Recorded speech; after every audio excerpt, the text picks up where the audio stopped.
খাবার টেবিলে উপস্থিত আছে ভূঁইয়া বাড়ির ৩ কর্তা, সিজান ভূঁইয়া, নাবিল ভূঁইয়া, নাহিদ ভূঁইয়া এবং তাদের একমাত্র বোন নাবিলা ভূঁইয়াও, তাদের ছেলে মেয়েরা সকলে। আজ শুক্রবার সবাই বাড়িতে উপস্থিত। প্রতি শুক্রবারই ভূঁইয়া বাড়িতে বড় বড় আয়োজন করা হয়।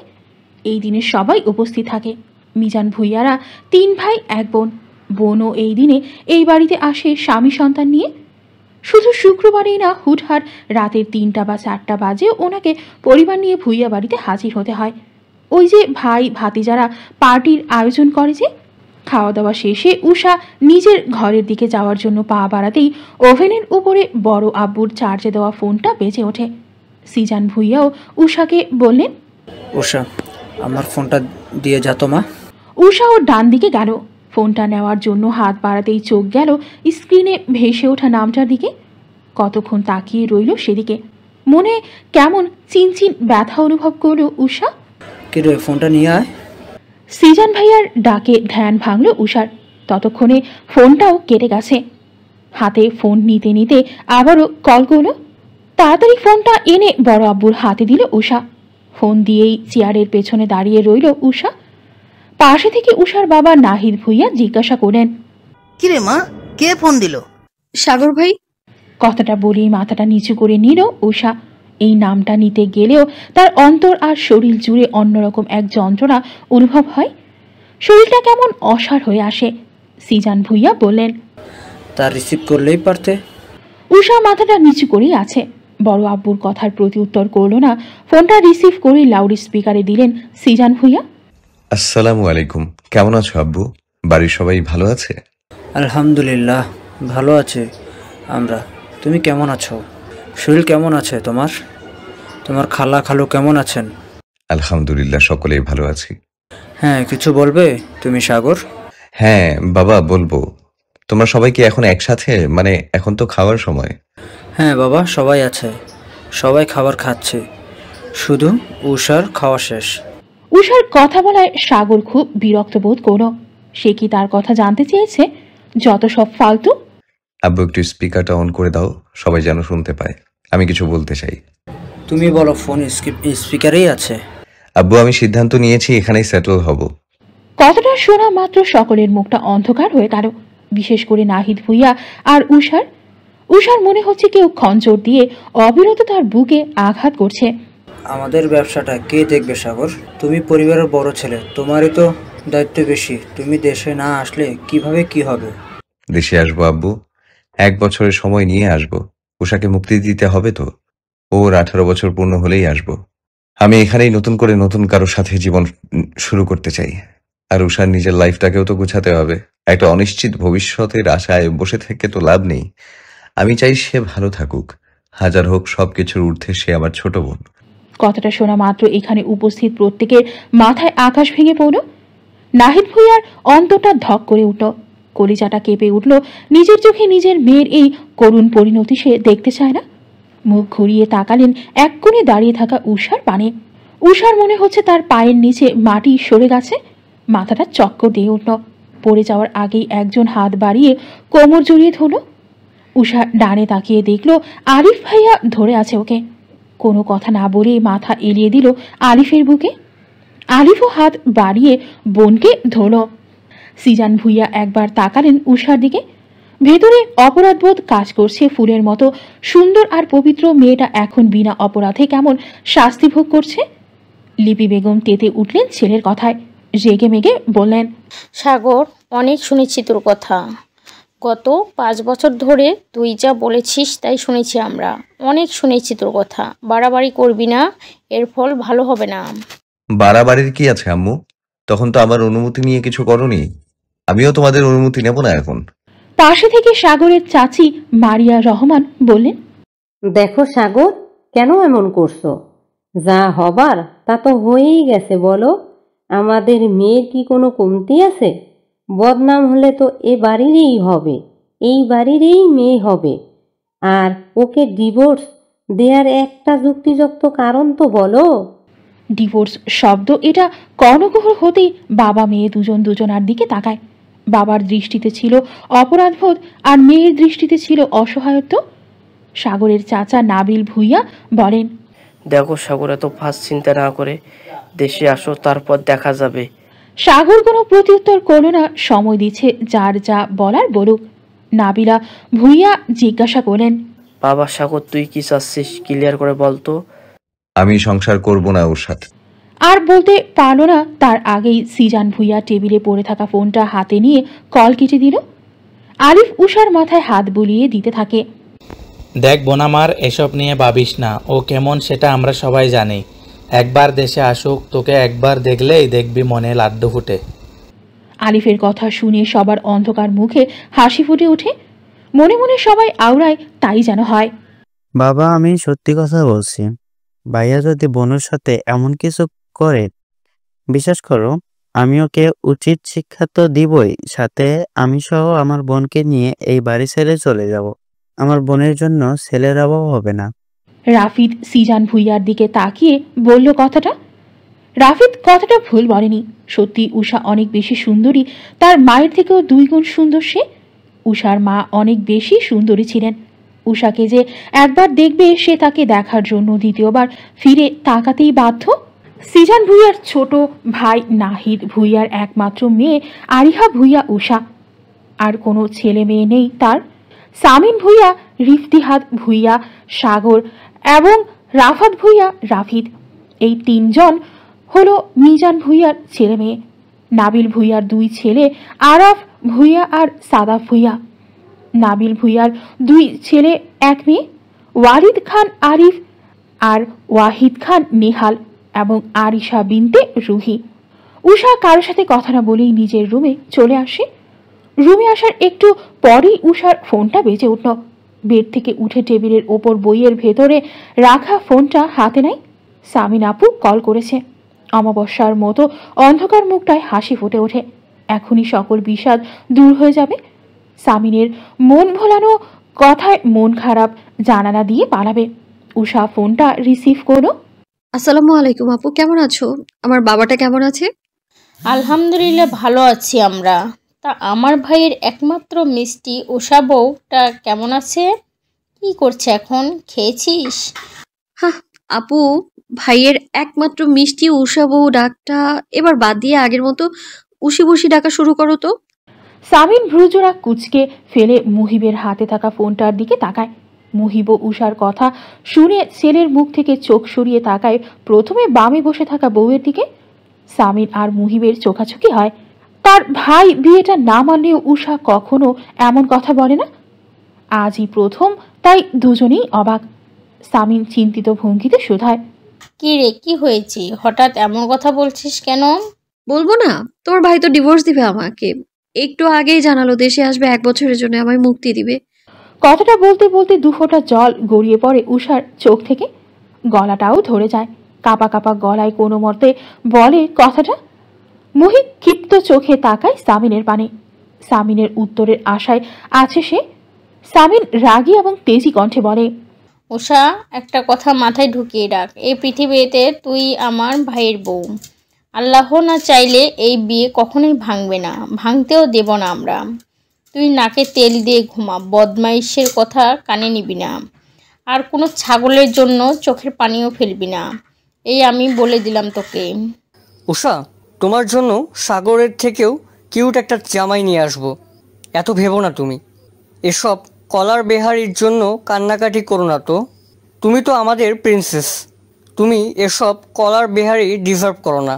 তোমার জন্য একটা প্রিন্স নিয়ে আসবো আমরা।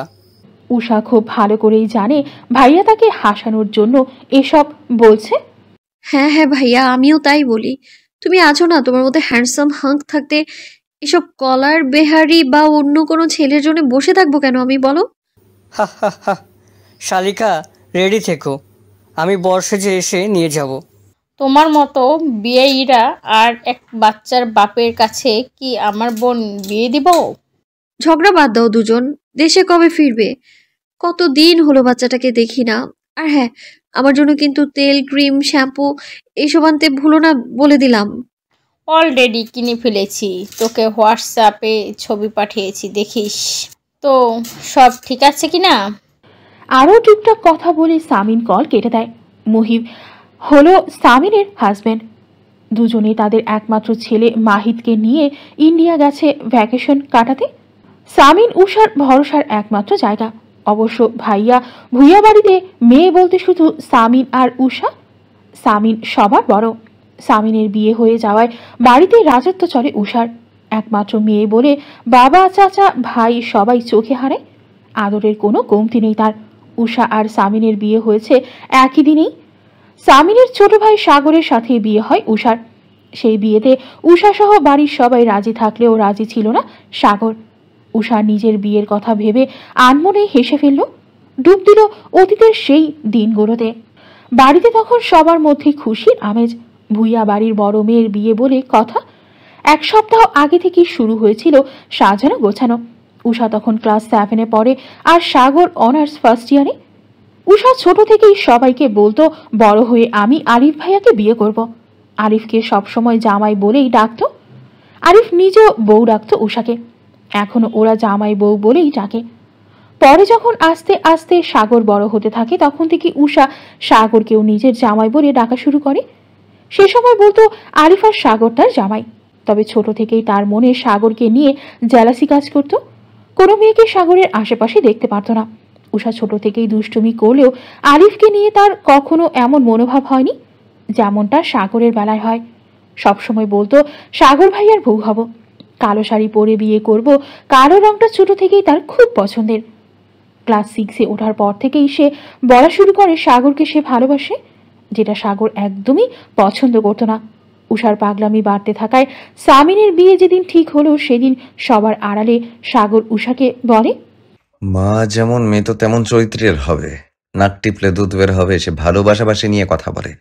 চরিত্রের সমস্যা আছে, এটা ছোট সময় বুঝিয়ে দিলি। যেই মেয়ে ছোট থেকেই 2 জামাই রাখার স্বপ্ন দেখে সে আর কেমন হবে? তোর মতো মেয়েদের দিকে রিফতিহাত ভুঁইয়া সাগর তাকিয়েও দেখে না। এখন সে যত সুন্দরী আর রূপসী হোক, আমি তোর বাবা মানে চাচ্চু আমার চাচ্চুর মতো না যে রূপ দেখেই করে যাব। কথাগুলো তীরের মতো লেগেছিল উষার বুকে, ক্ষতবিক্ষত করে দিয়েছিল উষার হৃদয়। নিজের প্রতি ঘৃণায় শরীর রিরি করে উঠেছিল তার।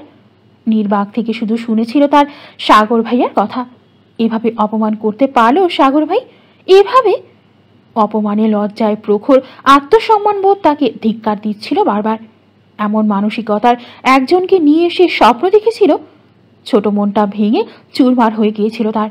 1.5 মাস উষা সাগরের থেকে নিজেকে গুটিয়ে রেখেছিল।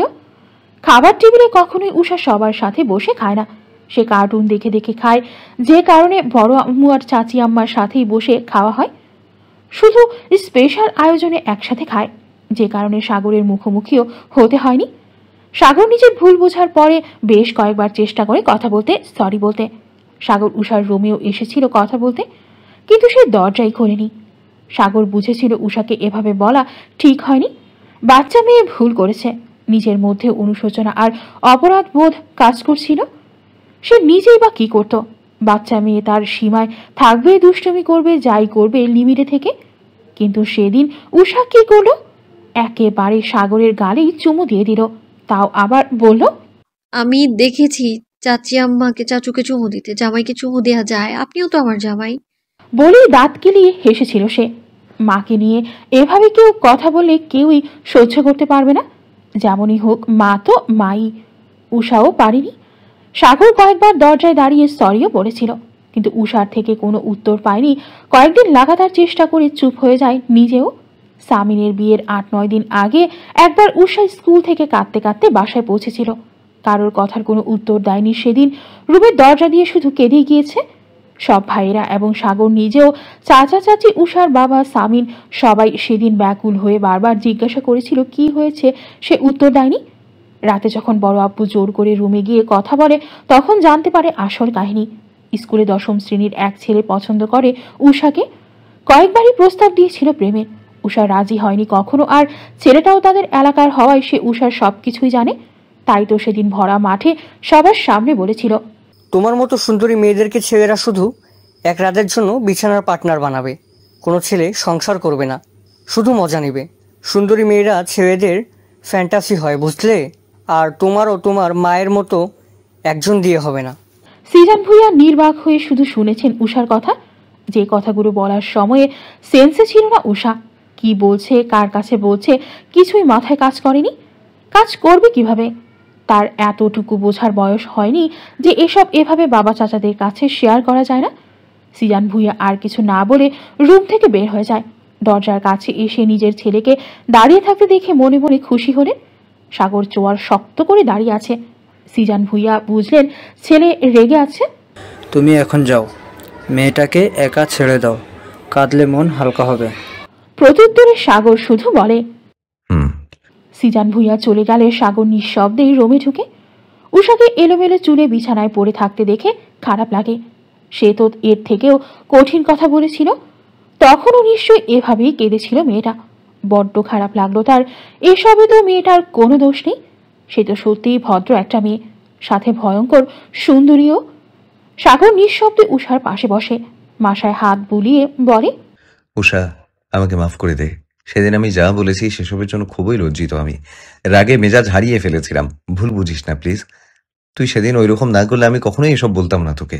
উষা কোনো উত্তর না দিয়ে চুপ করে শুয়ে থাকে। সাগর সেদিকে কতক্ষণ তাকিয়ে থেকে জায়গা ত্যাগ করে। এর কিছুদিন পরেই বাড়িতে মেহমান আসা শুরু করে। তার মধ্যে বেড়াতে আসা মহিলাগুলো উষাকে তিক্ত কথা শোনাতে ভুলে না। বিয়ের 4 দিন আগে প্রতিবেশী এক আন্টি সবার সামনে বলে উঠল, উষা খুবই ভালো মেয়ে, ওপরে ওপরে দেখে তো তাই মনে হয়। এখন মা গর্ভকালীন থাকা অবস্থায় যা করে তার প্রভাব তো পেটে থাকা বাচ্চাদের ওপরও পড়ে। এখন দেখতে শুনতেও তো ভালোই, চরিত্রটা মেয়ের মতো না হলেই হয়। ঘর ভর্তি সকলের সামনে এমন কথায় উষা, নাহিদ ভুঁইয়া এবং ভুঁইয়া বাড়ির সকলের মুখ অন্ধকার হয়ে যায়। পাল্টা জবাব দিতে পারে না কেউ। মেহমান এক একজন এক এক কথা বলে উষাকে যা সিজান ভুঁইয়া আর সহ্য করতে পারে না। সামিনের বিয়ের দিন সিজান ভুঁইয়া নিজের স্ত্রী আর সবার সাথে পরামর্শ করে উষা আর সাগরের বিয়ের ব্যাপারে, যদিও বাড়ির কারোরই আপত্তি ছিল না, কারণ উষা জন্ম নেওয়ার পরেই সিজান ভুঁইয়া আর লিপি বেগম বলেছিলেন উষা আমাদের সাগরের বউ হবে। বিয়েতে উষাও রাজি ছিল না শুধু সাগর। সাগরও তর্কাতর্কির এক পর্যায়ে চাচ্চুকে বলে ফেলেছিল, মায়ের কুকর্মের জন্য মেয়ের বিয়ে দিতে পারবে না বলে মেয়েকে আমার কাঁধে ঝুলিয়ে দিতে চাচ্ছ চাচ্চু? নাহিদ ভুঁইয়া থম মেরে যায়। ভাতিজার কথার উত্তর দিতে পারল না। সিজান ভুঁইয়া সাগরের গালে কষিয়ে চর দিয়েছিলেন সেদিন। অনেক ঝড়ঝাপটা পেরিয়ে বিয়ে তো ঠিকই হয়েছিল সেদিন, কিন্তু সাগর বিয়েটা মানতে পারেনি। উষার জন্য যতটা না খারাপ লেগেছিল ততটাই ঘৃণা জন্মেছিল। সে ভেবেছিল হয়তো উষা তার বাবাকে বলে কয়ে এমন কাণ্ড ঘটিয়েছে।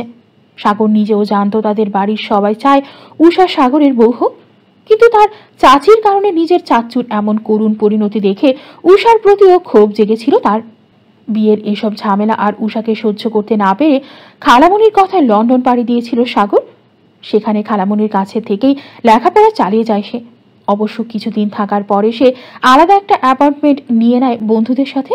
দরজায় ঠক ঠক শব্দে নিজের ভাবনা থেকে বেরিয়ে আসে উষা। নিজের চোখ মুছে দরজার দিকে অগ্রসর হয়। উষা জানে এখন কে আসবে তার ঘরে, তাই তো মুখে মেকি হাসি ফুটিয়ে তুলে দরজা খুলে দাঁড়ায় সে। চাচি আম্মা ভেতরে এসো তো। তোমাকে কত বলি যে আমি দুধ খেতে পারি না, খাই না আমি এসব, তাও কেন শোনো না বলো তো? তা বললে কি হয়? তুই তো কিছুই খাস না। পুষ্টিকর খাবার খেতে হয়, ফল ফ্রুটস খেতে হয়। তুই কি খাস এসব বলতো? মাছে ভাতে বাঙালি, আর তুই নিজেকে দেখ, মাছও খাস না, একমাত্র পাঙ্গাস মাছটাই খাস। ছি, মানুষ এই মাছ দেখে নাক ছিটকায়, আর মাছ কি রে খাস? দেখো চাচি আমার, তুমি বুঝো। আর বলতে পারল না উষা। মারিয়া জামান সন্দিহান দৃষ্টিতে তাকিয়ে আছে উষার দিকে, কিছু একটা আন্দাজ করার চেষ্টা করছেন। উষাও মনে মনে ভাবে, আমি যে কাঁদছিলাম চাচি আম্মা কি বুঝে ফেললো? তেজি কণ্ঠে মারিয়া জামান বললেন, কি রে, তুই কেঁদেছিস কেন? কাঁদার কি আছে রে মা? আমরা আসি তো। আমরা থাকতে কি তোর কিছু হবে বল? সাগর দেশে আসুক, তোকে দেখে সে হাঁটিটি করবে। বলি জোরে হেসে উঠলেন মারিয়া জামান। না মানে হার্ট অ্যাটাক করবে। তোর বড় আব্বু, চাচ্চু আর শামিন যেভাবে তোকে প্রস্তুত করছে, মাশাআল্লাহ, লাখে একটা মেয়ে আমাদের। উষা লজ্জা পেল ভীষণ। সে জানে সে খুব সুন্দরী, তার মাকেও হার মানিয়েছে সুন্দরের দিক দিয়ে। স্কুল কলেজে কত প্রেমের প্রস্তাব সে পেয়েছে, কলেজের প্রফেসর স্কুলের টিচাররাও বাদ পড়েনি। সবার বারোটা বাজিয়েছে উষার ভাইয়েরা। আরাফ, সাদাফ, রাফিদ মারামারিতে ওরা 100তে 1000। উষার লজ্জারাঙা মুখ দেখে মুচকি হাসলেন মারিয়া জামান, বললেন, ভাবিস না রে মা, আমরা সবাই তোর সাথে আছি। সাগর একা আর কি করবে বল? সে নিজেই তোর প্রতি দুর্বল হয়ে যাবে, দেখবি। একেবারে দেশে আসুক, পিটিয়ে পাশার শাল তুলে নেব বেয়াদবটার। মা শোনো, ভাইয়া মোটেও ওরকম না। ভাইয়াকে একটু সময় দাও, সে দেশে আসুক, দেখবে ঠিকই মানিয়ে নেবে। আর বিয়ে তো একটা পবিত্র বন্ধন।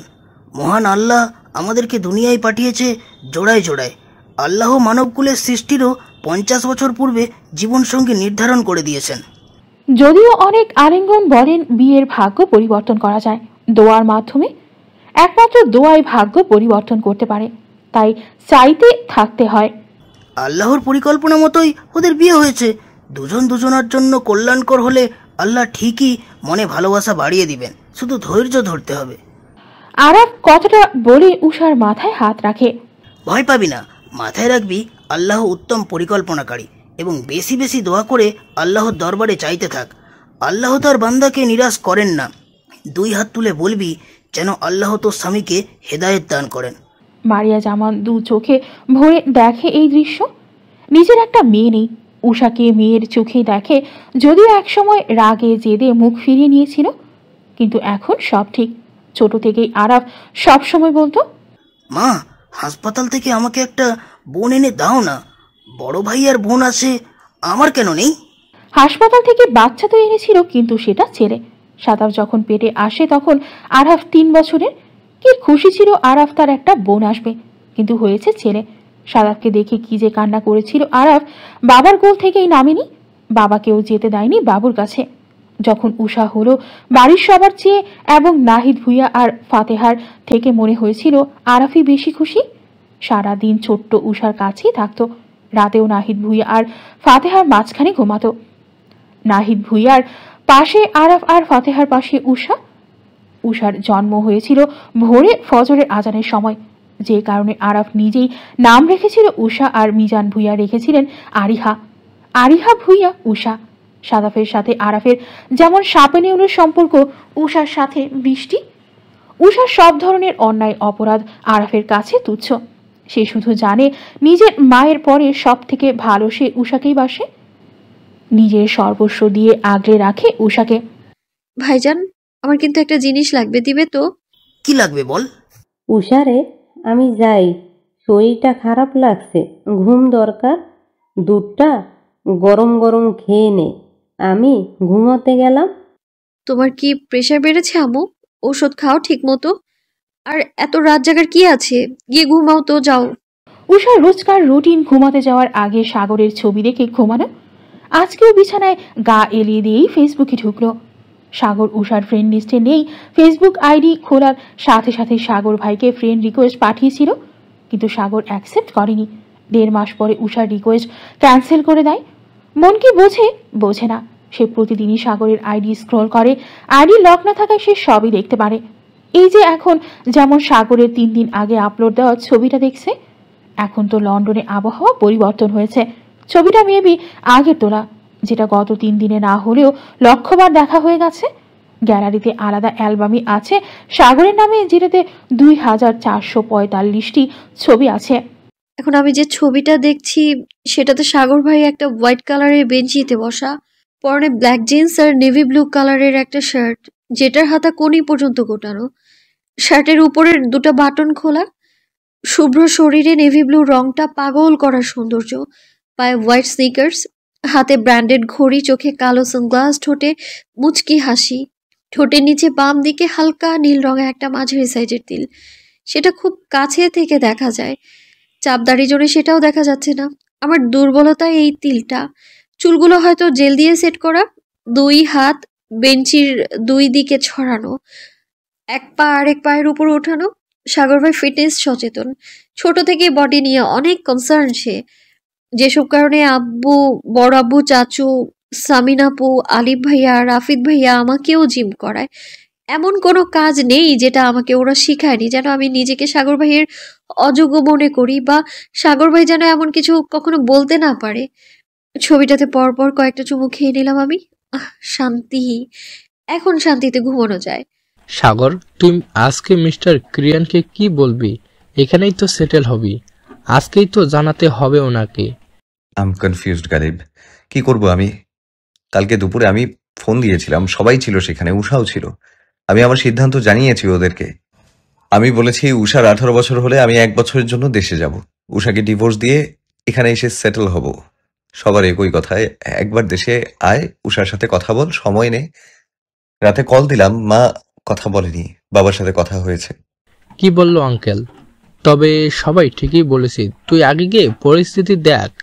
উষা সত্যি খুব নম্র আর ভদ্র একটা মেয়ে, ওর চেহারায় আলাদা একটা নূর আছে, দেখলেই কেমন শান্তি শান্তি লাগে। কিরে, তুই কি আবার অস্বীকার করা বইয়ের দিকে নজর দিচ্ছিস? ভুলে যাস না সে কি হয় আমার। ভ্রু কুচকে সন্দিহান দৃষ্টিতে তাকিয়ে বন্ধু গালিবের উদ্দেশ্যে প্রশ্নটা করলো সাগর। সিসি, সাগর সে আমার ছোট বোন, আর আমার একমাত্র জিগরি দোষের বেবি বউ সে। বাদ দে, আঙ্কেল কি বললো রাতে? বাবা বলল যে সামনের মাসে উষার প্রি টেস্ট, এখন যেন এসব চাচ্ছু আর উষার সামনে না বলি। দুপুরে নাকি সে এই কথা শুনে দাঁড়ানো থেকে পড়ে যাচ্ছিল, আলিফ ভাইয়া ধরে ফেলেছিল। বলেছে উষা ছোট থেকেই তোমার প্রতি দুর্বল, তুমি তো জানো। তার মায়ের জন্য ওকে কেন জাজ করবে? মেয়েটার একটা দোষ আছে বলে সে নিজেকে এখন এমন ভাবে তৈরি করেছে যেন কেউ তার দিকে আঙ্গুল না তুলতে পারে। মেয়েটা অনেক সাংসারিক হয়ে গেছে সাগর। উষা সত্যি খুব ভালো একটা মেয়ে। তোমার জীবনের সবচেয়ে বড় ভুল উষাকে ত্যাগ করা। দেখ সাগর, একটা কথা বলি, শুন প্লিজ। বল, কি বলবি? আমি এবার বাংলাদেশে যাওয়ার পরে রাস্তায় আরাব আঙ্কেল আর উষার সাথে দেখা হয়। আমি যখন উষাকে দেখি, ট্রাস্ট মি দোস্ত, আমি অবাকের চূড়ান্ত পর্যায়ে ছিলাম। মানে ওই ছোট্ট উষাটা যে কি ভয়ঙ্কর সুন্দরী হয়ে গিয়েছে, পুরো চেহারা বাবার মতো, মায়ের গায়ের রঙে মাকেও পিছে ফেলে দিয়েছে, লম্বা চওড়া ফিটফাট। এসব আমি জানতে চেয়েছি তোর থেকে? উষা ছোট থেকেই সুন্দর, আর ওর মা যেই সুন্দরী ছিল, অসুন্দর হওয়ার তো কোনো কিছু নেই। আর মাথায় রাখিস, সে ভূঁইয়া বাড়ির মেয়ে, তার উপরে আমার স্ত্রী। চোখ এবং মুখ দুটোই সামলে রাখবি। আমি আমার পরিবার আর বাড়ির মেয়েদের প্রতি কতটা কনসার্ন সেটা তোর অজানা নয়। আর বিয়েটা না ভাঙা অবধিও আমার স্ত্রী। বিয়েটা মানতে না পারি, কিন্তু তাই বলে বিয়ে যে হয়নি সেটা তো অস্বীকার করতে পারবো না। বুঝেছি, পরে শুন। আঙ্কেল অনেক কথাই বললো উষার ব্যাপারে, তোকে বোঝাতেও বলেছে উষার মধ্যে লোভ, অহংকার বা তার মায়ের মতো কোনো বাজে নেশা নেই। সে তাহাজ্জুদ নামাজ থেকে প্রতিটি নামাজে মোনাজাতে তোকে রাখে, তোকে চায়। এর থেকে বড় পাওয়া আর কিছু আছে? সে বাইরে গেলে বোরকা পরে, কলেজে মুখে মাস্ক আর হিজাব পরে যায়। গাড়ি ছাড়া ওকে একলা ছাড়ে না কেউ। অনেক ছেলেই পিছনে ঘুরে, কিন্তু সে তার বাল্যকালের সেই ছেলে বন্ধু ছাড়া আর কারো সাথেই মেশে না। আর কোনো ছেলে বন্ধু নেই। আঙ্কেল ওকে নিয়ে অনেক চিন্তায় আছে। আরাব বারবার বলেছিল, ভাইয়া তোমার বন্ধুটাকে দেশে পাঠিয়ে দাও, ওর মতো রাগচটা মানুষটাই পারবে তার বউকে হেফাজতে রাখতে। বউটা যখন তার, দায়িত্বও তার। আমরা এবার সত্যি চিন্তায় আর থাকতে পারছি না। আরো অনেক কিছুই বলল, কিন্তু দিন দিন বিষয়টা খুব সিরিয়াস হয়ে যাচ্ছে। তাকে আগলে রাখার একটা মানুষ দরকার। এমনিতেই নাকি কিছু একটা মনে পড়তেই গালিব চুপ হয়ে গেল। সাগর রেডি তো হচ্ছিল, সাথে গালিবের কথাতে পূর্ণ মনোযোগ দিল। আরাফের কথাগুলোর মানে সে বুঝতে পারল না। গালিব চুপ হয়ে যাওয়াতে ভ্রু কুচকে তাকায় গালিবের দিকে। তুই কি বলতে চাইছিস বলতো, খুলে বল পুরোটা। বললামই তো। আমার তো মনে হচ্ছে কিছু লুকাচ্ছিস, বল। না, সবই বলেছি, লুকাইনি। আসলেই সে কথা লুকাচ্ছে? আরাফ আর আঙ্কেল বারবার না করে দিয়েছে যেন সাগরকে এসব না জানায়, তাহলে হিতে বিপরীত হবে। উল্টা বলবে মেয়ে কলেজে যায় ছেলেদের সাথে আড্ডা দিতে, আর কিছু বলা যাবে না। কি হলো, বলছিস না কেন? দ্রুত বল।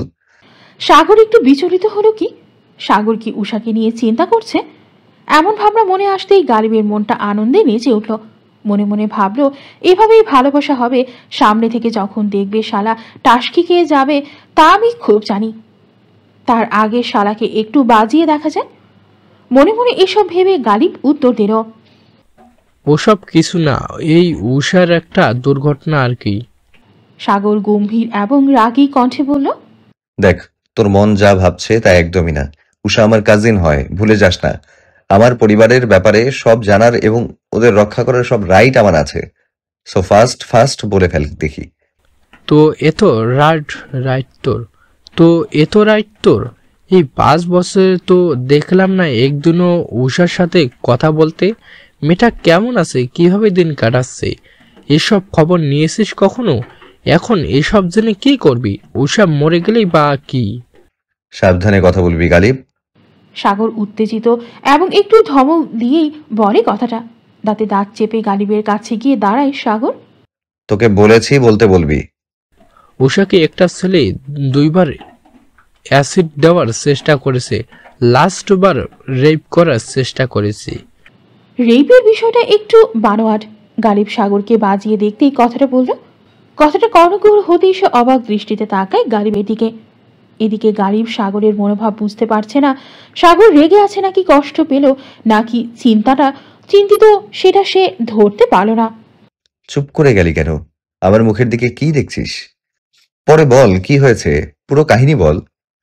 গাড়ি নষ্ট থাকায় আর বাকি 2টা তোর চাচাদের কাছে থাকায় উষাকে আনার জন্য গাড়ি ছিল না, ওকে একাই চলে আসতে বলে। পরে কোর্সিং শেষে উষা একাই বাসায় যাচ্ছিল। এলাকায় নতুন এক ছেলে আসে যে ওকে ডিস্টার্ব করত, কিন্তু উষা তেমন পাত্তা না দেওয়ার আর রিজেক্ট করার কারণে অ্যাসিড দেওয়ার চিন্তা ভাবনা করে। মাগরিবের নামাজের সময় বেশিরভাগ মানুষ মসজিদে, আর ওই দিকটা রাস্তাও একটু ফাঁকা। একা পেয়ে পদ আটকায় উষার। পকেট থেকে অ্যাসিডের বোতল বের করে। উষা ওদের দেখে আর একা থাকায় উল্টো দিকে দৌড় দেয়, আর কোর্সিং সেন্টারের সামনে যেতেই কোর্সিংয়ের স্যারের সাথে দেখা। পরে উনি বাসায় পৌঁছে দেয় উষাকে। আর আরাফরা কেউ তখন ঢাকায় ছিল না।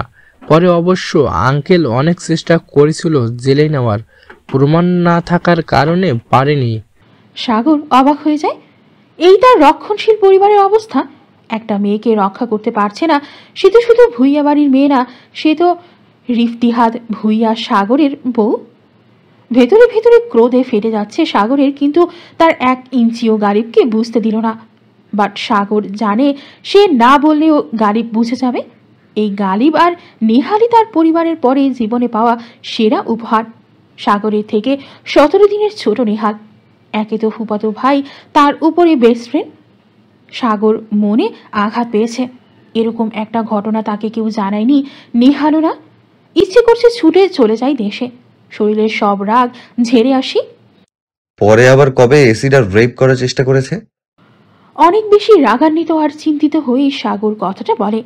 আবার আরেকদিন বৃষ্টি ছিল, তাই উষা একাই বের হয়ে গাড়ির জন্য আর দাঁড়ায় না। পরে মাঝ রাস্তাতেই ওই ছেলেপুলেরা ওকে ধরে ফেলে। উষা খেয়াল করেনি ওরা বৃষ্টির কারণে মেবি দোকানে আশ্রয় নিয়েছিল। উষাকে দেখেই বের হয়ে আসে আর পেছন থেকে ধরে ফেলে। এটা আবার দোকানদার দেখে ফেলে, কিন্তু ছেলেটা বখাটে আর উগ্র বলে কিছু বলার সাহস পায় না। দোকানের কাছে তাদের দারোয়ান রাজীব চাচার নাম্বার ছিল। পরে ওনাকে কল দেয় আর উনি আরাফকে জানায়, আর আরাফ রাফিদ আর সাদাফকে নিয়ে বের হয়ে যায়। আঙ্কেল পুলিশকে কল দিয়ে আগেই জানিয়ে রাখে নাহিদ চাচা তখন সিলেটে ছিলেন, যে কারণে উনি এখনো কিছু জানেন না। আর ওই দোকানিরা বৃষ্টির মধ্যে একজনকে দোকানে বসিয়ে ছেলেদের পিছু নেয়। এতটুকু বলে একটা দীর্ঘশ্বাস ছাড়ল গালিব। সাগরের দিকে তাকিয়ে বলে, আর আবার রাফিদ ইচ্ছা মতো পিটাইছে শালাকে, পরে পুলিশ নিয়ে যায়। সাগর গম্ভীর ভাগে জিজ্ঞাসা করে, ওর সাথে কি করেছিল? সেটা আমাকে বলেনি। জানিস এই ঘটনার পরে উষা কি বলেছিল তোর বাবাকে? সাগর অবাক দৃষ্টিতে গালিবকে জিজ্ঞাসা করে, কি বলেছে? গালিব ঠোঁটের হাসিটা আরো প্রসারিত করে বলে, মেয়েটা সত্যি তোকে অনেক ভালোবাসে। আঙ্কেলকে বলে যে তোকে এই ঘটনা জানাতে, আর তুই বা পরিবারের যদি না চায় সে লেখাপড়া করবে না, বাড়ির বাইরে বের হবে না। সাগর ভাই না চাইলে বাদ দিবে সে সব। সাগর কিছুটা না অনেকটাই অবাক হয় কথাটা শুনে। মুচকি হাসি দিতেও বলে না, যা গালিব দেখতে পায়নি। গালিবকে আর কিছু বলার সুযোগ না দিয়ে ল্যাপটপ ব্যাগটা হাতে নিয়ে বের হতে থাকে আর বলে, সময় নেই Ghalib, already we are late. পেছন থেকে গালিব বিড়বিড় করে বলে, শালা বজ্জাত, শালার কি কোনো সমস্যা আছে? শালা কি গিয়ে নাকি বিদেশিনী? ওর কারো দিকে চোখ দেয় না, খালি আমাদের সাথেই চিপকে থাকে। আসব আসলে সাগর গিয়ে নাকি? নেহালকে বিষয়টা জানাতে হচ্ছে। এখন যদি আমি আসি রে গালিব, তোর সুন্দর গাল দুইটা কি আর বলতে পারল না। শালা সত্যি বললে সবারই লাগে। ফজরে নামাজ পড়ে বারান্দায় ইজি চেয়ারে বসে আছে নাহিদ ভূঁইয়া। তার মেয়েটা অনেক ভালো, নম্র, ভদ্র। উষার মতো মেয়ের বাবা হতে পেরে মাঝে মাঝে উনি নিজেই গর্ববোধ করেন। মেয়েটা বিরতিতে আছে, নামাজ নেই। নামাজ না থাকলেও প্রতিদিন উঠে বাবা, দুই চাচা আর ভাইদেরকে নামাজের জন্য তৈরি করে দিয়ে সব গুছিয়ে ওদেরকে মসজিদে পাঠায়। এক্ষেত্রে সব দায়িত্ব সে নিজেই পালন করে। খুব বেশি অসুস্থ না থাকলে মিস হয় না। প্রতিদিন নামাজ শেষ করে সবার জন্য চা কফি বানিয়ে রুমে দিয়ে আসবে, আর এরপরেই এক ঘুম দিবে, একদম 9টায় উঠবে। নিজের সহজ সরল আর বোকা মেয়েটার ভবিষ্যৎ নিয়ে খুবই চিন্তিত। নিজের মেয়ের ভাবনায় মশগুল ছিলেন নাহিদ ভূঁইয়া। দরজার বাহির থেকে নাবিল ভূঁইয়া অনুমতি চাইল। নাহিদ ব্যস্ত, আসবো ভিতরে? আসো ভাইজান, আমার রুমে আসলে তোমার অনুমতি নিতে হয়। মনস্থ বলতে কিছু বুঝিস? তোর মতো ব্যাগ কেলামি হয়েছে, পাশের চেয়ারে বসো। উষা চা নিয়ে আসবে হয়তো এখনই। নাবিল ভূঁইয়া চেয়ারে বসতে বসতে বললেন, আমি জানি কাল সারা রাত তুই আর তোর মেয়ে কেউ ঘুমাতে পারিসনি, আমিও ঘুমাতে পারিনি। আরাফের মাও সারা রাত ছটফট করছে। উষার মুখটাও কেমন মলিন হয়ে আছে। সাগর যদি সত্যি উষার সাথে এমন কিছু করে, এই পরিবারে সুনামি হবেই। সাগরের ভাইয়েরও গায়ে তো একই রক্ত, সবটাই তো রক্তেরা তাণ্ডব লাগিয়ে দিবে। রাফিদ তো এমনিতেই সাগরের সাথে কথা বলতে চায় না। দেখো ভাইজান, এমন কিছুই হবে না। আমার সাগর বুঝবে, ও ভয় পাচ্ছে। এতদিন দূরে থাকলো না, দেখবে সব কেমন ঠিক হয়ে যায়। নাবিল ভূঁইয়া অবাক হলেন। এই 5 বছরে কত কিছু ঘটে গিয়েছে। একবারের জন্য নিজের মনোবল হারায়নি এই তার দুই ভাই। তাই যেন হয় নাহিদ, ছেলেটার যেন সঠিক বুদ্ধি হয়। এবার দরজা খুলে ভেতরে এলেন মিজান ভূঁইয়া। সাথে লিপি বেগম এবং মারিয়া জামানও আছে। নাবিল ভূঁইয়া উষা চা নিয়ে ভেতরে ঢুকে সবাইকে চা দিতে দিতে বলে, আমার এক্সামের আগে চলো না আমরা একদিন কোথাও ঘুরে আসি। উষার কথা শুনে মারিয়া জামান খুশি হয়ে বলে, তোর এক্সাম শেষ হোক, আমরা বাবার বাড়ি মানে শহরে না গ্রামের বাড়িতে যাব সবাই মিলে। সবাই এক সুরে বলে উঠল, হ্যাঁ, যা হবার এক্সামের পরেই হবে, আগে কিছু না। লিপি বেগম উষার হাত ধরে টেনে নিজের পাশে বসায়। তোকে যে না করি সকাল সকাল উঠতে এসব করতে হবে না, কথা শুনিস না কেন? তোর নিজের সংসার, এটা আমার তো আর তোকে না করিনি। একটু বড় হ, তারপরে পুরো দায়িত্বটাই তোর ঘাড়ে পড়বে। বাড়ির বড় বউদের অনেকেই দায়িত্ব। উষা বাবা চাচার সামনে লাজুক হাসে বড় আম্মুর কথা শুনে। দেখ দেখ আরিসা, এই মেয়েটাকে দেখ, কি কিউট। উফ, পুরাই কুচু কুচু রে। নিজের চোখ ঠিক কর। সে সাদাব, আমার ভাইদের মধ্যে কেউ তোর মতন না। তোর চরিত্র এত খারাপ কেন? আমি অতি শীঘ্রই মামা আর আরাফ ভাইয়াকে বিষয়টা জানাচ্ছি। তোর একটা ব্যবস্থা করতেই হবে। আরে এখানে চরিত্র খারাপের কি আছে? আজব, সুন্দর জিনিসকে সুন্দর বলবো না, আর তুই আমার চরিত্র নিয়ে কথা বলছিস কেন রে? হ্যাঁ, তোর কথা শুনে মনে হচ্ছে আমি যেন ওই কত মেয়েদেরকে জানি ওই চিপাই চাপাই নিয়ে গেছি। বেয়াদব বেডি, তুই আমার বোন নামে কলঙ্ক। উষাই পারফেক্ট। আর তাছাড়া একটা কথা মাথায় রাখিস, এই আবরার ভূঁইয়া সাদাব এমন কোনো কাজ করবে না যাতে তার চরিত্রে দাগ লাগবে। হ্যাঁ তাই তো, যেই মেয়ে দেখিস সেই মেয়ে দেখেই পাগল হয়ে যাস। থাপ্পড়াইয়া গাল লাল বানিয়ে দেব বেয়াদব। কই মেয়ে দেখে পাগল হয়েছি, জাস্ট বলছিলাম মেয়েটা সুন্দর। হ্যাঁ, তুই সেটাই কেন বললি? নজর হেফাজত কর, মেয়েদের দিকে কুনজর দিবি কেন? ওই মোর আল্লাহ, তুই দেখছিস আমি কুনজর দিছি না সুনজর দিছি? শয়তান মহিলা। আরিশা রেগে মেগে সাদাফের দিকে তেড়ে গেলে এবং তেজি কণ্ঠে বলল, একদম মহিলা বলবি না আমাকে। কেন বললে কি করবি তুই? 100 বার বলবো তুই বেডি, তুই মহিলা। শালা, আমার ক্রাশ আসতেছে, তোকে জুতা পেটা করব আমি। আবার এসব বললে তুই বুইড়া খাটাস। সাদাফ ভেংচি কেটে বলে, হায়, যেই না আমার চেহারা তার আবার ক্রাশ। বলিস কি রে শুভ? এই হবাইত্তার মতো পোলাও নাকি কারো ক্রাশ হয়? হ্যাঁ, তাচ্ছিল্য হাসে সাদাফ। হ্যাঁ রে সাদাব, ঠিকই বলেছিস। ছেলেটাকে দেখতে যেমন কিউট লাগে সে আসলে তেমন কিউট না। কিভাবে যে খায় সে! ইয়াকথু! আমার সেদিনের ক্যাফেটেরিয়ার কথা ভেবেই গা গুলাচ্ছে। লিটা কথাটা বলে শেষ করতে পারেনি। আরিশা এক প্রকার খামছে ধরে লিটার মুখটা। একদম কথা কম বলবি। তলে তলে যে আমার ভাইটার প্রেমে হাবুডুবু খাচ্ছ তা কি আমি বুঝি না?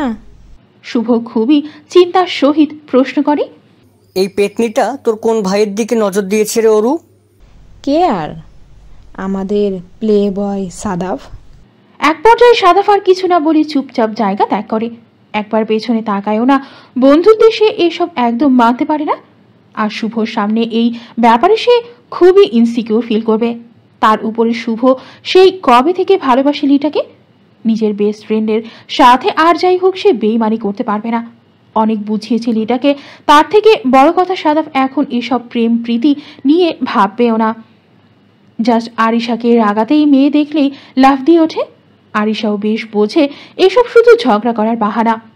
আরিশা লিটার মুখটা ছাড়তেই বলে, কেন ওর সামনে বলতে গেলে এসব? এমনিতেই সে এখন আনইজি ফিল করে আমার সামনে। শুভ মনে মনে ভাবে, মেয়েটা কি কখনোই আমার অনুভূতি বুঝতে পারবে না? এই যে এত এত কেয়ার করি, ভালোবাসি, তা কি সে বুঝতে পারবে না? শুভ গম্ভীর শ্বাস ছাড়ে। পেছন থেকে আরিশা গলা উঁচিয়ে সাদাফকে ডাকে, এই সাদাফ, আমাকে নিয়ে যা, আমি যাব তোর সাথে। কালকে চল। আশায় উষা রেগে আছে, আজকে যেতে হবে। জলদি আয় তাহলে। যাই রে, কাল ভার্সিটিতে দেখা হবে। চার বন্ধু ধানমন্ডি লেগে এসেছিল আড্ডা দিতে। আরিশা আর সাদাফ সম্পর্কে মামাতো ফুফাতো ভাই বোন হলেও বয়স একই হওয়ায় একই স্কুল, কলেজ এবং অবশেষে একই ভার্সিটিতেও পড়তেছে। ভাই বোন আর বন্ধুত্বের পরে ওদের আরেকটা সম্পর্ক হলো সাপে নেউলের সম্পর্ক। উষার সাথে সাদাফ এবং আরিশার খুব ভালো ভাব হলেও একে অপরের জন্য ওরা সাপেজি। আরিশা সাদাফের বাইকের কাছে পৌঁছাতেই সাদাফ বলে, এই মোটু, তোকে আমার বাইকে উঠতে হবে এখন। আল্লাহ, এর আগে আমি মারা গেলাম না কেন? কতবার বলেছি এই সিটটা শুধু আমার বউয়ের জন্য। তার থেকে বড় কথা, তোর গায়ে যে গন্ধ। বলতে বলতে থুতু ফেলল। আরিশা রাগে কটমট করতে করতে বলে উঠল, তোর মতো ছাগলের সাথে কে যেতে চাচ্ছে বল? আর তুই কি বললি আমার গায়ে গন্ধ? নিজের গায়ে গন্ধটা একবার দেখ। এই গন্ধেই তো আমি অজ্ঞান হয়ে যাব। সি সি। এই কি বললি? তুই আমার গায়ে গন্ধ? আমার গায়ের গন্ধে তুই অজ্ঞান হয়ে যাবি? যাক, স্বীকার তো করলি যে আমার গায়ের গন্ধ সুন্দর। যে কেউ ওই গন্ধে মাতাল হয়ে টাল হারাবে। আর মাতাল হবে নাই বা কেন? দামি ব্র্যান্ডের সুগন্ধি মেখেছি যে, তাই না? হ্যাঁ, মাখবি না কেন? সপ্তাহে একদিন গোসল করলে তো এই সবই ব্যবহার করতে হবে। পারফিউম আমাদের জন্য হারাম। পারফিউম দেই না, তাও দেখ শরীর থেকে সুগন্ধ বের হয়। কথাটা বলেই নিজেকে আরো 2 কদম এগিয়ে নিল সাদাফের দিকে। সুগন্ধ না ডাস্টবিনের গন্ধ, ইঁদুর পচা গন্ধ? বাড়ির সবাই আজকে তোর মতো গন্ধওয়ালি পেতনির গন্ধে জ্ঞান হারাবে। কি বললি তুই? বলেই সাদাফের পিঠে ধূপধাপ কিল খুশি বসিয়ে দিল আরিশা। আরে থাম থাম থাম, এমনি মারতে থাকলে কোন মেয়ে আবার আমাকে চয়েস করবে না রে গাধি? বাইকে ওঠ, দেরি হয়ে গেছে, বাড়ি গেলে মায়ের খাইতে হবে। হ্যাঁ তুই যা তোর ভাঙ্গা বটবডি নিয়ে। এই এই এই what do you mean by এই ভাঙা বটবটি? আমার নিউ R15 এটা, বুঝলি? আর পোন্ডা বা R15 হোক, যা খুশি হোক, আমার কি। ওঠ জলদি, আজকে রাইডে যেতে হবে। ওষার মনটা খারাপ। আরিশা মনে মনে ফোন দিয়ে এটে বাইকে উঠে বসে। রান্নাঘরে তরকারি বসিয়ে ধ্যানে মগ্ন মারিয়া জামান। লিপি বেগম পাশে এসে দাঁড়ায়। মারিয়া জামানকে অন্যমনস্ক দেখে শুধায়, কি হয়েছে? কোথায় হারিয়ে গেছিস? তরকারি তো পুড়লো বলে। ভাবছি ভাবছি। লিপি বেগম তড়িৎ ঘাড় ঘুরিয়ে তাকায়। কি ভাবছিস? কিছু হয়েছে? নাবলির সাথে আবারও ঝগড়া হয়েছে? না, সেরকম কিছু না। ভাবছি উষাকে নিয়ে। জানোই তো আর কতটা ভালোবাসে ওকে। ছেলেটা কাল রাতে কয়েকবার রুমে আসে, বারবার একই কথা বলে। উষার মধ্যে কি কোনো কমতি আছে? কেন সাগর এমন করছে? লিপি বেগমের মুখটা কাল হয়ে আসে। চিন্তার ছাপটুকু এবার পাল্লা দিয়ে বেড়ে যায়। এই একই চিন্তা তো নিজেও করেছেন, সাথে নিজের স্বামীকেও ভুগতে রেখেছেন। এবার বদনাম হলে যে বাবা মেয়ে কেউই বেঁচে থাকতে পারবে না।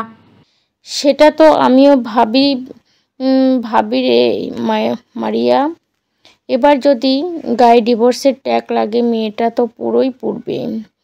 নাহিদ হয়তো গ্রামে এই করুণ পরিণতি নিজ চোখে দেখতে পারবে না। আমার ছেলেটাও তো এতটা অবুঝ না, তাই না রে মারিয়া? বুঝদার ছেলেটা কেন এমন করছে? ভাবি, এক কাপ চা দিতে পারবেন? দুই যা ড্রয়িং রুমের দিকে তাকিয়ে দেখেন নাহিদ ভুইয়া। সাধারণত এমন সময় তিনি বাসায় থাকেন না। আজকে শরীরটা খারাপ বলে বাসায় চলে এলেন।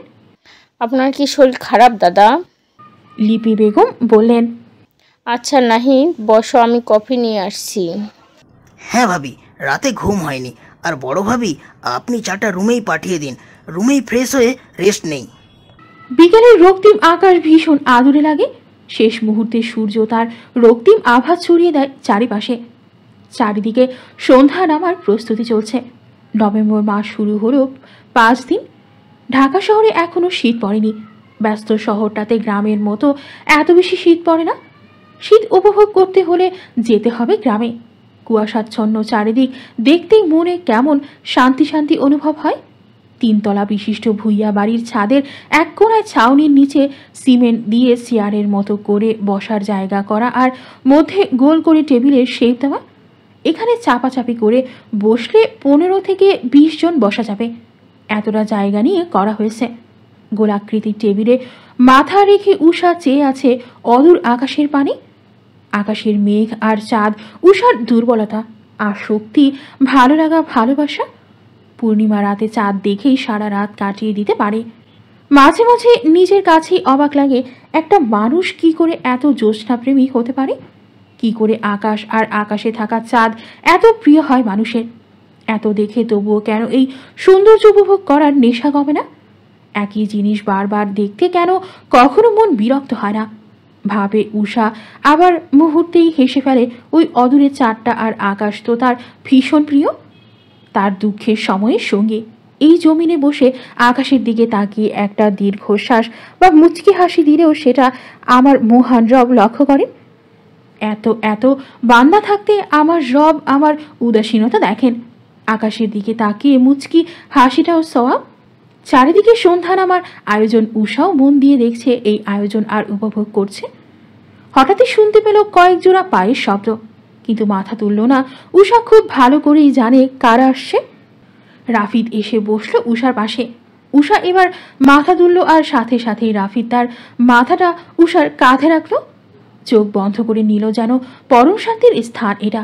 উষা ডান হাত ভাইয়ের মাথায় চুলে নিয়ে বিড়ি কাটতে লাগলো। উফ বনু, এই জিনিসটারই কমতি ছিল। কি যে শান্তি লাগছে এবার। দুনিয়াতে বোনের থেকে মূল্যবান কোনো উপহার হয় না। এই দুনিয়ায় যার কোনো বোন নেই, সে সবচেয়ে বেশি অসহায়। উষা মন ভরে শ্বাস নিল। রাফিদের থেকে দৃষ্টি সরিয়ে আরাফের দিকে তাকিয়ে অমায়িক একটা হাসি দিল। ঠোঁটে হাসি নিয়েই বলল, আমার ভাইজানের কি ক্লান্তি লাগছে না? আপনি বিশ্রাম নেবেন না? বোনের ডাকে আরাফও এসে বা পাশে বসলো। তড়িৎ বেগে মাথা রাখলো উষার কাঁধে। রাফিদের দেখা দেখি আরাফও চোখ বন্ধ করে নিল। এই আদুরে দৃশ্য দূর থেকে ভিডিও করলো আরিশা। সাদাফ রাগে ফুসফুস করতে করতে গেল টেবিলে, উঠে বসলো এক প্রকার চেঁচিয়েই বলল, উসির বাচ্চা, যত বিপদ আর ইচ্ছে পূরণের সময় হবে তখন শুধু আমাকেই চোখে দেখিস। হ্যাঁ, খালি দরকারই সাদাব সাদাব, আর দরকার শেষ হলেই পালাস। হ্যাঁ, আইসে, ইচ্ছে পূরণের সব ব্যবস্থা এই ভাই জানেরাই করে দেয়। তুই করিস না আজাইরা পাবলিক। আমার ভাবির সাথে মুখ সামলে কথা বল সাদাব, নয় তোর ব্যান্ড বাজিয়ে ছেড়ে দেব। ভুইয়া বাড়ির বড় বউয়ের সাথে কথা বলছিস, তুই ভুলে যাস না। বলেই ঠোঁট টিপে হাসলো রাফিদ, যা দেখে আরাফ বলল, তারপরে সে আমার আবার বোন, আবার আমার বড় ভাবি। জুতা পিটা না খেতে চাইলে মুখ বন্ধ রাখ। আইছে আমার। বলেই ঝুঁকে দুই ভাইয়ের বাহু আর বোনের গলা জড়িয়ে ধরল। আরিশা এবার ভিডিও অফ করে দৌড় দিল। আমি কই, আমাকে জায়গা দে, এই সাধুর বাচ্চা, সর সর।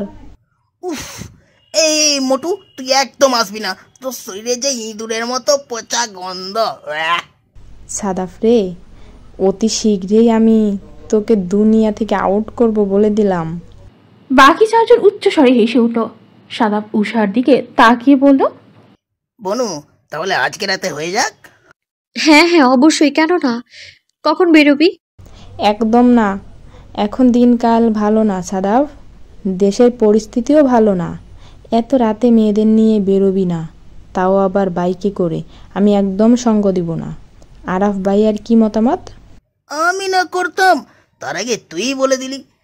একদম বাইরে যাওয়া যাবে না, তার চেয়ে বরং চল সারা রাত নিচে ব্যাডমিন্টন খেলবো। হ্যাঁ, উষা আর আরিশা লাফিয়ে উঠল। হ্যাঁ হ্যাঁ, তাই সই, এতেই হবে। চলো ভাইয়া, চলো, এখনই চলো। না না, আগে এক কাজ করি, মাগরিব আর এশার নামাজ শেষ করি, সাথে এখন সন্ধ্যার জন্য নাস্তাটা বানাই।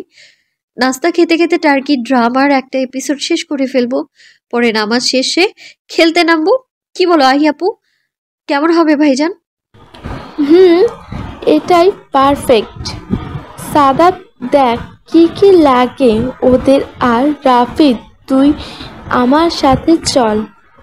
বিছানায় বসে ফেসবুকে সাগরের আইডি স্ক্রল করছে উষা। নাহিদ ভুইয়া মেয়ের দিকে থেকে অনুমতি নিয়ে মেয়ের রুমে আসে এবং পাশে বসে। উষা বাবাকে পেয়ে এক সাইড হতে জড়িয়ে ধরে মাথা রাখে বাবার বুকে। নাহিদ ভুইয়া মেয়ের মাথায় হাত বোলাতে থাকেন। আম্মু, তুমি মনোযোগ দিয়ে লেখাপড়া করো। তুমি মেডিকেল, ইঞ্জিনিয়ারিং বা যে কোনো ভার্সিটি, যেখানে ইচ্ছা, যেভাবে ইচ্ছা পড়াশোনা করতে পারো। নিজের মন মর্জি মতো করবে যা করবে। বাহ্যিক কোনো বিষয় নিয়ে মাথা ঘামাবে না একদম, ঠিক আছে? উষা মাথা উপর নিচ করে, যার মানে সে বুঝেছে, বাবার বুকে মাথা রেখেই বলে, আচ্ছা আব্বু, আমার জন্মদাত্রী মায়ের কিসের অভাব ছিল? সে কেন এমন করলো বলো তো? তার কি কোনো কিছুর কমতি ছিল? মায়েরা এমন হয় বলো তো? আজকে তো আমার জীবনটাও অন্যরকম হতো, তাই না বলো? দরজার বাইরে সিজান ভুইয়া আর নাবিল ভুইয়া এসেছিল। ভেবেছে মেয়েকে নিয়ে কোথাও ঘুরতে যাবে, কিন্তু বাবা মেয়ের কথার আওয়াজ পেয়ে দাঁড়িয়ে যান। ভেতরে আর ঢুকে না। নাহিদ ভুইয়ার অন্তরটা ধক করে ওঠে। নিজের মেয়েকে কি উত্তর দেবেন তিনি? মেয়েটার জন্মধাত্রী মতো যে অনেক বেশি লোভী, অনেক বেশি অহংকারী।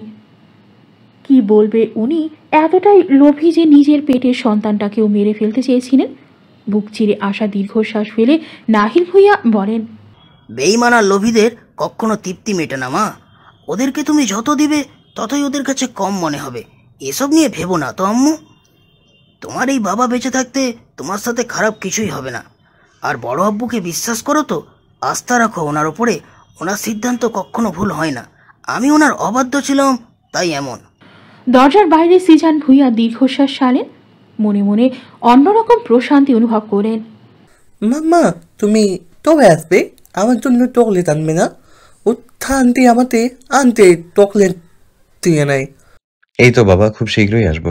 তোমার জন্য এত এত চকলেট নিয়ে আসবো, দেখবে তোমার উঠা আন্টির থেকেও অনেক বেশি। একদম এত এত চকলেট আনবো। দুই হাত ছড়িয়ে সাগর চকলেটের পরিমাণ বোঝাচ্ছে তার একমাত্র ভাগিনা মাহিদকে। মাহিদের বয়স 2.5 বছর। আমার আত্মা মামনি অনেক ভালো, আমাকে অনেক আদর করে। তুমি তো আমাকে আদর করো না, তুমি পোতা। আমার উত্থা মামনি বেস্ট বেস্ট বেস্ট। করি বাবা, অনেক আদর করি তোমাকে। আগে দেশে আসি, তারপর দেখবে। মামাম থাবো মামা পোতা, থাবো মামা পোতা, আমার উত্থা আন্টি বেস্ট। গালিব পাশে বসে হাসতে হাসতে শেষ। গালিব হাত নেড়ে মাহিদকে ইশারা করে বলে, হে লিটল পাম্পকিন, অবশ্যই তোমার ইচ্ছা আত্মি বেস্ট। তোমার ছাগল মামা তো।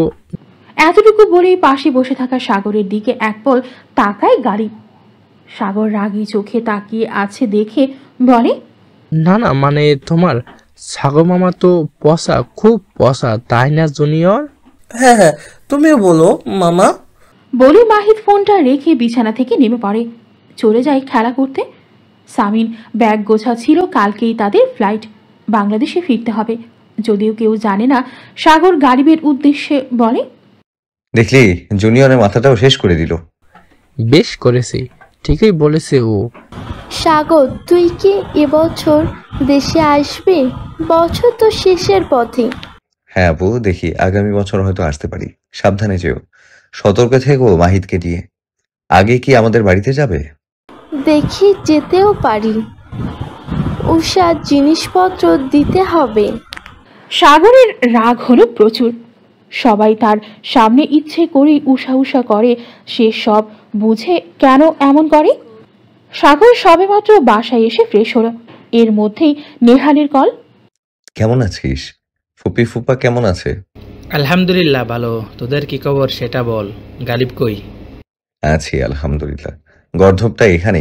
ভাইয়া কেমন আছে? ভাবির কি অবস্থা? আর কয়দিন? বেশি না, 10 তারিখের কথা বলেছে ডক্টর। এখন দেখা যাক। ভাবির অবস্থা খুব একটা ভালো না, শরীর অনেক দুর্বল। এই সময় এমনই হয়। বাসায় গিয়েছিলি? আরিশা এখানে আছে, আমরা তো কালকে চলে যাচ্ছি। ভাবিকে তো বাসায় একাই রেখে গিয়েছিলাম, তাই আমরা কেউ তাকিনি। নেহাল শুন আমার কথা, এই শালা লাউড স্পিকারে দে। হ্যাঁ গালিব শুনছি, বল। তাও এভাবে চেঁচিয়ে কানের পোকা মারিস না। ওর আর কাজ কি, পারেই তো খালি চিল্লাপাল্লা করতে। কথাটা বলেই ফোনটা গালিবের হাতে দিয়ে কিচেনের উদ্দেশ্যে বের হয় সাগর। আপাতত পেট শান্তি করতে হবে, কিন্তু কিছু একটা মনে পড়তেই আবার দাঁড়িয়ে যায়। নেহাল, অকালে যে নিজের বোনের কপাল পুরালি, এমন একটার সাথে বিয়ে দিলি বোনটাকে। কি আর বলবো। এভাবে না পেঁচিয়ে সোজাসুজি বল। তোর ভাইটা যে গে, এটা কি তুই জানিস? সাগর নিজের পায়ের স্লিপার খুলে গালিবের দিকে ছুঁড়ে মারে আর বলে, সাইকো, আসলেই তোর মাথায় সমস্যা আছে শালা, নয়তো এই ধরনের কথা কে বলে? নেহাল হাসতে থাকে। ভাই রে ভাই, বেটা আর কত ক্লাস করায়? Already 5 minute over. দুর্বল, ভাল লাগে না। স্টেডিয়ামের বাচ্চা, একটা ইয়াং স্যার হতো তাহলে না হয় মনকে বুঝ দিতাম। এই টাকলা স্টেডিয়ামকে তো আর নেওয়া যাচ্ছে না। ঠিক বলছিস দোস্ত। প্রিয়তা বেটাকে বাইরে খেতে দে। মুরগিকে দেখিস না ঘরের বাইরে চাল দিয়ে পড়ে ডাকে, আয় তিতি তিতি তিতি। বেটাকে এভাবেই ডাকতে হবে, বুঝলি? শালি আস্তে কথা বল, তোর গলা এমনিতে বাঁশ, পরে দেখা যাবে আবার দাঁড় করিয়ে রাখবে। শোন উষা বালছাল, আর ভাল লাগে না। এখন থেকে আমি বায়োলজি ক্লাস মিস করব, একেবারে জামাইয়ের থেকে প্র্যাকটিক্যালি শিখে নেব। কথাটা বলেই প্রিয়তা লাজুক হেসে 2 হাত দিয়ে মুখ ঢেকে ফেলে। তুই এত নষ্ট কেমনে ভাই? মাইয়া মানুষ এত নষ্ট হয় কেমনে? আমাদের ফ্রেন্ড সাইকেলে তোর মতো নষ্ট মাইন্ড একটাও নাই, আর উষার মতো ইনোসেন্টও নাই। প্রিয়তার সাথে সাথে কপাল কুঁচকে বলে, তানহা তুই কি বললি? উষা ইনোসেন্ট? হ্যাঁ, মানুষ চিনলি না। উষাকে যতটা ইনোসেন্ট ভাবছিস ততটা ইনোসেন্ট সে না। উষা প্রিয়তার কাঁধে একটা চাপড় দিয়ে বলে, বুঝলি তানহা, সঙ্গ দোষে লোহা ভাসে, আর বয়সের দোষও তো একটু আছে নাকি? এতটা ভোলা ভালাও ভালা না। এই 3 জন বসে বসে কি ফুসুর ফুসুর করছো? এই দাঁড়াও দাঁড়াও, উষা, এ বেয়াদবের সঙ্গ ত্যাগ করো। জানো তো, সঙ্গ দোষে লোয়াব আসে। তোমার বাবা চাচাদের কি আমি তোমার মেসেজটা পাঠিয়ে দেব? দেখলি বেটা কেমন দেখে ফেললো। একে তো 10 মিনিট ওভার, এখন আবার লেকচার দিবে। পড়া পারলেও আবার দাঁড় করিয়ে রাখবে। এর মাথা এমনি টাক পরে স্টেডিয়াম তৈরি হয়নি। উষা স্যারের দিকে তাকিয়ে একদম আলা ভোলা বাচ্চার মতো মুখ করে নিষ্পাপ একটা চাহনি দিয়ে বলল, না স্যার, আমরা কথা বলছিলাম না। আপনি যে এই টপিকের আগে যে টপিক বোঝালেন ওইটা প্রিয়তা বুঝতে পারেনি, সেটাই ক্লিয়ার করছিলাম। তো না বুঝলে আমাকে বলবে না। আমি ক্লাসে থাকতে তোমাকে বলতে হবে কেন? ফাজলামো করো আমার সাথে? স্যারের ফোন বেজে উঠল। ক্লাসরুমে ফোন চালানো নিষেধ, কিন্তু স্যার তার বউয়ের ভয়ে সেই নিষিদ্ধতা অমান্য করতে হয়। পকেট হাতড়িয়ে ফোন বের করে দেখলেন আজিজুল হকের ওয়াইফ কল করছে। এই কল যদি না ধরে তো তার কপালে শনি আছে। আজিজুল হক তৎক্ষণাৎ সামনে তাকিয়ে বললেন, এই বসো, তোমরা বসো, অলরেডি 12 মিনিট ওভার। বলেই হন করে বেরিয়ে গেলেন। এদিকে 3 বান্ধবী গলা ফাটিয়ে হাসতে লাগলো। যা ক্লাসের অন্যান্য মেয়েরা পর্যবেক্ষণ করছে, কেউ বা তাদের সাথেই স্যারকে নিয়ে হেসে লুটোপুটি খাচ্ছে। স্যারের বউ আস্ত একটা খন্নাস। ও হ্যাঁ, প্রিয়তা আর তানহা উষার বেস্ট ফ্রেন্ড, সেই ছোট্টকাল থেকেই। আরেকটা বেস্ট ফ্রেন্ড হলো মেহেদি। এই একটাই ছেলে ফ্রেন্ড উষার। সামিন বাংলাদেশে এসেছে। সিজান ভুইয়া আর নাহিদ ভুইয়ার সাথে কথাও হয়েছে। উষার সাথেও কথা হয়েছে, আগামীকালই বাবার বাসায় আসবে।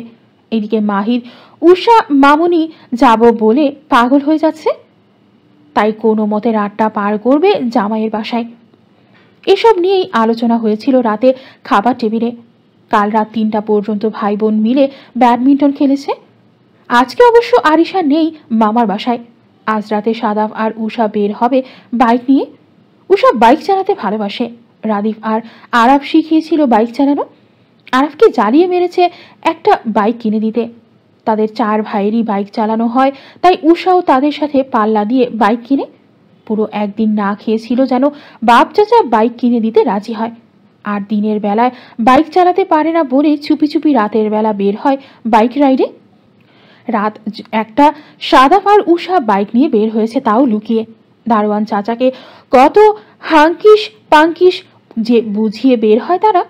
ঢাকা শহরে শীত না পড়লেও এই রাতের বেলা ঠিকই শীত লাগে, তাই তো শীতের জ্যাকেট পরে বেরিয়েছে। সাদাফ তাকালো একবার উষার পানে। বেবি, আজকে তোর বাইকটা বের কর না। না বেবি, আজকে তোর বাইকটা বের না করলে হতো না? বেবস প্লিজ, ভয় পাস না। সুন্দর করে কয়েকটা ছবি তুলে দিবি, স্টোরি দেবো আর ভিডিও করে দেবো, এতেই এনাফ, বুঝেছিস? যদি তা না করিস তাহলে কিন্তু আরিশাকে বলে দিব তুই যে আমার বেস্টুকে জ্বালিয়ে মারিস। এই না না না না না না না, ডাইনিটা পরে আমাকে জ্বালিয়ে মারবে। চল বের হই। আজকে হাতির ঝিলের দিকে যাব, বুঝলি? তারপরে 300 ফিট যাইতে পারলে ভালো হতো, কিন্তু ভাইয়ারা সাথে নেই। ভাইয়ারা থাকলে অবশ্যই তোকে নিয়ে যেতাম। হ্যাঁ বুঝলি গালিব, আমি যে বললাম উষার 18 বছর হলে দেশে যাব, কিন্তু আমি তো ওর বার্থডেটি জানি না, কিভাবে বুঝবো? বাড়িতে তো কাউকে আস্কও করতে পারছি না। কেন, উষাকেই কল করে আক্স করে নে, তাহলেই তো হয়। সাগর বিরক্তিতে কপাল কুঁচকে ফেলে, রাগে দৃষ্টি নিক্ষেপ করে গালিবের পানে। কণ্ঠে সব সময়ের থেকেও গম্ভীর ভাব ফুটিয়ে বলে, পাগল তুই? উষাকে আমি কল করব? 2 দিন ও কল রিসিভ করেছিল, আমি ওর ভয়েস শোনার সাথে সাথেই কেটে দিই, আর সেখানে আজকে কল করে জানবো কবে তার বার্থডে? পাগল। তাহলে নেহালকে কল কর, ওকে আক্স কর, বলে দিবি। তোর মনে হয় নেহাল বলবে? বলবে না কেন? গালিব নিজেও বিস্ময়ে তাকিয়ে প্রশ্নটা করে। কিছুক্ষণ চুপ থেকে আবার বলে, ঠিকই আছে, খারাপ কাজে আমিও নেই তোর সাথে, নেহাল থাকবে কেন? সাগর রাগী দৃষ্টিতে তাকিয়ে আছে। ভাব দেখো জান, কাঁচা চিবিয়ে খেয়ে ফেলবি আমার শালা। উষার ফেসবুক আইডি নেই, তোর সাথে হ্যাডও নাই ও। আকস্মিক সাগরের মুখটা উজ্জ্বল হয়ে উঠল। ফেসবুক আইডি আছে বাট অ্যাড নেই, তবে আমাকে আইডি খুলে রিকোয়েস্ট পাঠিয়েছিল 4-5 মাস আগে, আমি অ্যাকসেপ্ট করিনি, এখনই অ্যাকসেপ্ট করছি। আর অ্যাবাউট থেকে দেখে নিব বার্থডেটা। তাই কর, বলেই চলে আসলাম। রাগে আমার ভেতরে ফেটে যাচ্ছে, কেন বলতে গেলাম আইডির কথা, এখন তো জেনে যাবে। 2 মিনিটও অতিবাহিত হয়নি আকস্মিক সাগর চিৎকার করে ওঠে, গালিব! কি হয়েছে? উষা রিকোয়েস্ট ক্যান্সেল করে দিয়েছে। কথাটা গালিবের কর্ণকুহর হতেই গালিব ঘর কাঁপিয়ে হাসতে লাগলো। গালিবের এই হাসির শব্দ যেন সাগরের ভেতরে আগুন জ্বালিয়ে দিল। তো তুই ভাব দেখিয়ে অ্যাকসেপ্ট করবি না, ঝুলিয়ে রাখবি, আর উষাও বুঝি ঝুলে থাকবে। দেখ এখন বাংলাদেশে 3টা বাজে, এখন রিকোয়েস্ট দে আর সকালে উষা অ্যাকসেপ্ট করে নিবে। স্যাম্পল। আমি নিজে ওকে রিকোয়েস্ট দিব? সমস্যা কি এতে? প্রয়োজন তো তোরই, উষার তো আর না। সাগর নিশ্চুপ, কি করবে সে ভেবে পাচ্ছে না। মেয়েটা যদি এটাকে পজিটিভ কিছু ভেবে বসে তখন নিজের মনের সাথে যুদ্ধ করে তারপর রিকোয়েস্টটা পাঠায় সাগর। সাগরকে অবাক করে দিয়ে 5 মিনিটের মধ্যেই রিকোয়েস্ট অ্যাকসেপ্টেড। সাগর হতবিহ্বল হয়ে দাঁড়িয়ে আছে। এত রাতে মেয়েটা জেগে আছে? এত রাত জেগে সে কি করছে?